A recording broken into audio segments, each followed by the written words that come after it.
Now we are going to talk about the third important technique of in the business. The third most important technique in the business is, now many people want to start a business but they have a huge lifestyle. Remember, if you have a huge lifestyle, there will be a yawning gap between what you are making in business and what you are doing into your life. The yawning gap is actually the main problem many people are not able to jump. For example, you have a 50,000 rupees lifestyle. Now, to come to 50,000 rupees in terms of business, it's going to take months or at least 1 year, 2 years is going to take. It's not going to be an overnight process where you start making money at the 50,000 right at the start. It's not going to happen. So what happens is, if you have liabilities, if you have EMIs, if you have debts, first shut down all the debts. Do not borrow money anymore. The more you borrow money, the more you borrow debts, the more it will be a dream that you will never be able to accomplish.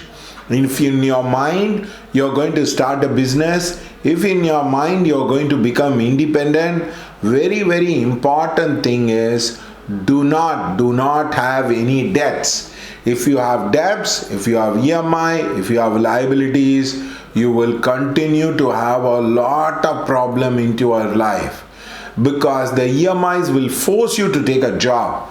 The debts will force you to take a job, because debts and EMIs, there is no difference for debts and EMI whether you're going to do work or business. You have to take that money and you have to give it to people on a day-to-day basis.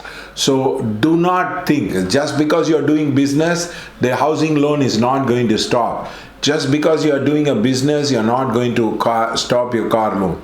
So first, close down all your debts. Do not borrow any more money till you are able to become successful in the business.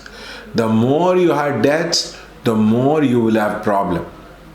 Now, many people cannot take the jump into the business because they have a huge liability, they have a huge business, and they have a huge debts which they have to pay. The second thing is, save money whatever you can. Now, suppose your lifestyle is around, let's say, 30,000 rupees. If you have 1,80,000 rupees, you can live in that for 6 months. If you live frugally, you can live for, let's say, 7 to 8 months across. So calculate your lifestyle expenditure and try to save the money close to 1 year. 1 year is more than enough. Now, without any income, if you're going to survive for 1 year using this particular technique of savings, which will be very helpful to you. Now, many people have a big problem because they don't have savings. They have debts. They go into business. They want to bat it out fast. They don't give themselves enough time. They borrow more money and it becomes a whole lot of a vicious cycle. Remember, if you're going to do business, have savings. Within that saving, you must be able to live within 1 or 1.5 years into your life. Whatever is the current lifestyle, even if you cut it into half. For example, your lifestyle is 50,000. You cut the lifestyle, you bring it barest to the minimum, even to 25,000 across. You still need to have 2,50,000 or 3 lakhs to run your entire year. So therefore, it is very important that you develop savings where you are able to live for a long period of time without needing to work. Because if you have the savings, you will have the free time, and this free time you will be able to focus into your business and make money across. Now, I know one comedian. So what happened, he was working in a corporate sector, he saved some money and he said, right now I'm going to take a sabbatical for 2 years. Actually, this money he saved was available for him for 3 years, but the point is he started making money, so it was just 6 to 8 months he was using his buffer, after which there was no need for him to use the buffers into his life. So it is very, very important that you develop a financial buffer which you will be able to help. There's another financial buffer, people use it, making their wife go to work. Actually, that really helps them. And sometimes borrowing money from the parents, which is also can be a very good thing. Also, borrowing money from friends can be a little tedious, but it is a very, very useful exercise for you as a person. So therefore, develop the financial buffers where you will be able to live.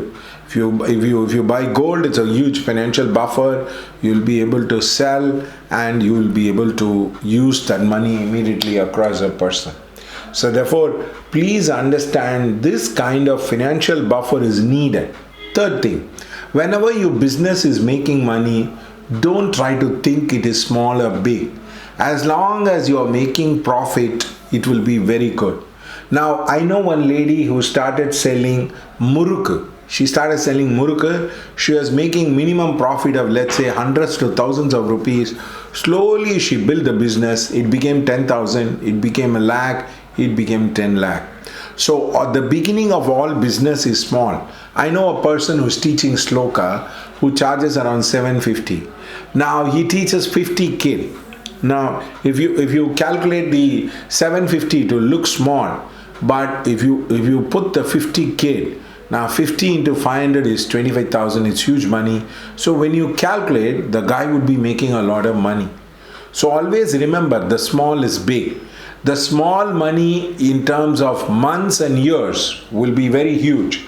For example, you can think make money every day 100 rupees extra. 100 into 30 days is 3,000 rupees. 3,000 into 12 months, if you multiply it, it comes to 36,000. It's a huge money. So try to look at that profits from a yearly point of view, from a monthly point of view, from a 6 months point of view. Now you will be able to make a lot of money.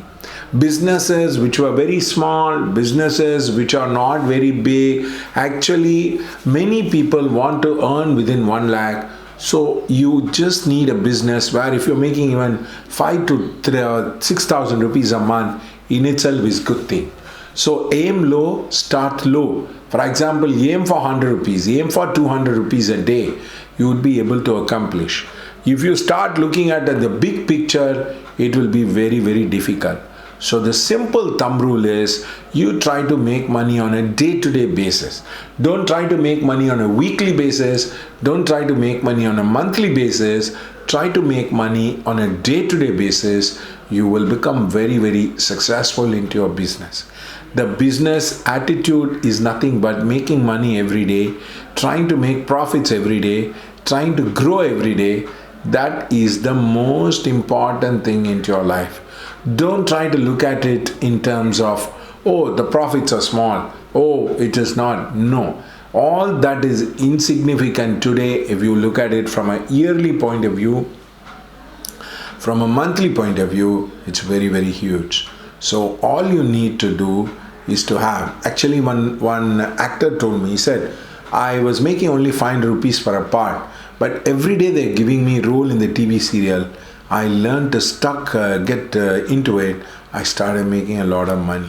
So this is the game and this is the knack in which to do the business. Start thinking small, but you will end up having a lot of score. If you have to score 5 runs and over, in 50 overs you will be scoring 250 runs. So the point is, now you don't even need to hit 4s or 6s. Always remember, the run rate or the money you make has to be consistent on a monthly basis, on a daily basis. In itself, it will take care of the yearly basis. So look at the profit. Even if you're going to make a small profit, continue doing it. It will be the good thing which will happen to you. Thank you so much. Please watch the other video, which will be very helpful to you. In one episode,